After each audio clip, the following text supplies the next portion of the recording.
और वो भगवान शिव श्रद्धा विश्वास रूपिणो, एक श्रद्धा है और एक विश्वास है। जब साधारण मनुष्य कथा सुनाए तो कैसा आनंद आता है? अच्छा खासा आनंद आता है। और जब भगवान शिव कथा सुनाए तो क्या आनंद होगा उस कथा का। उस कथा के आनंद में ऐसी मगन हो गई, इतनी निमग्न हो गई कि उनको कुछ होश ही नहीं रहा, ध्यान ही नहीं रहा। जब भगवान शिव कथा सुनाए तो कितना दिव्य आनंद रहा होगा। तो भगवान शिव ने पहले ही कह दिया था माता पार्वती से कि मैं आंख बंद करके समाधि में कथा सुनाता हूँ, और मुझे कैसे पता चलेगा कि तुम कथा सुन रही हो या नहीं सुन रही हो। तो तुम्हें बीच में क्या करना है? हुगरा देते रहना है। और माता पार्वती इतनी मग्न हो गई कथा सुनने में कि वो हुगरा देना भूल गई।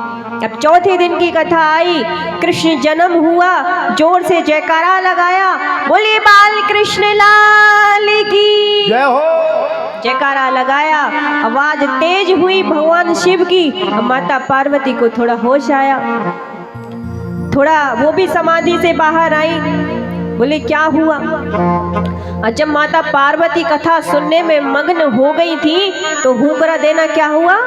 बंद हो गया था। जब हुंकरा देना बंद हुआ तो पीछे जो शुक बैठा था, जो उस कथा को श्रवण कर रहा था भगवान शिव की, तो उसने सोचा कि इतनी मधुर, इतनी भगवान की सुंदर लीलाएं चल रही है, कथा चल रही है, अब माता का तो हुंकरा बंद हो गया, अब हुंकरा बंद हुआ तो कथा भी बंद हो जाएगी, और इस कथा को सुनने में तो क्या आनंद है।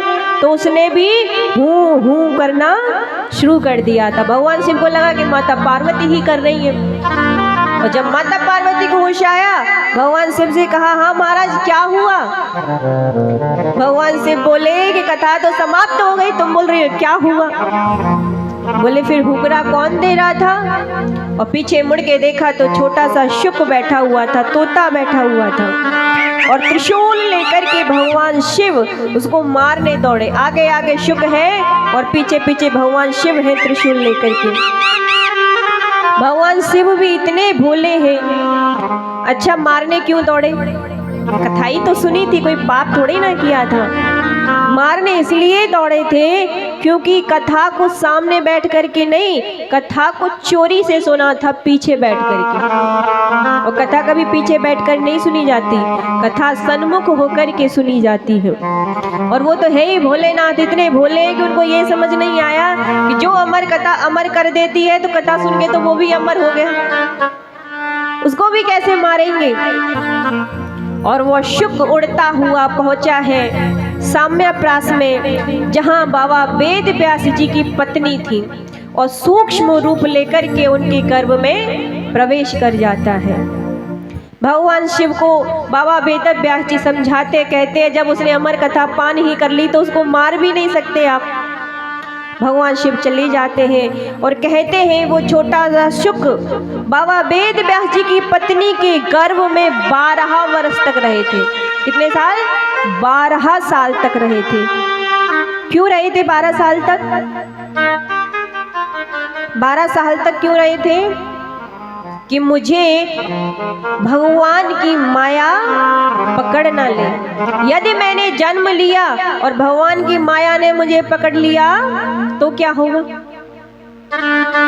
और मैं तो भगवान का नाम प्रचार करने आया हूँ, भगवान नाम को गाने आया हूँ, राधा रानी का नाम गाने आया हूँ। अगर माया ने पकड़ लिया तो सब धरा रह जाएगा।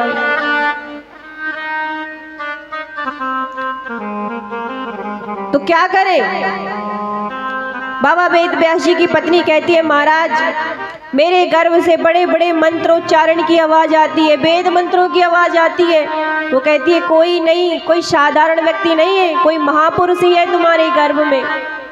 लेकिन माँ को पीड़ा भी होती है, 12 वर्ष हो गए। और कहते हैं कि भगवान को आना पड़ा, भगवान नारायण को आना पड़ा, वचन देना पड़ा कि पुत्र तुम जन्म लो, तुम्हें मेरी माया नहीं सताएगी। 12 साल तक उस गर्भ में रहे, जिस गर्भ को कहते हैं कि वहां पर सबसे ज्यादा कष्ट मिलता है। पूरी दुनिया में जितना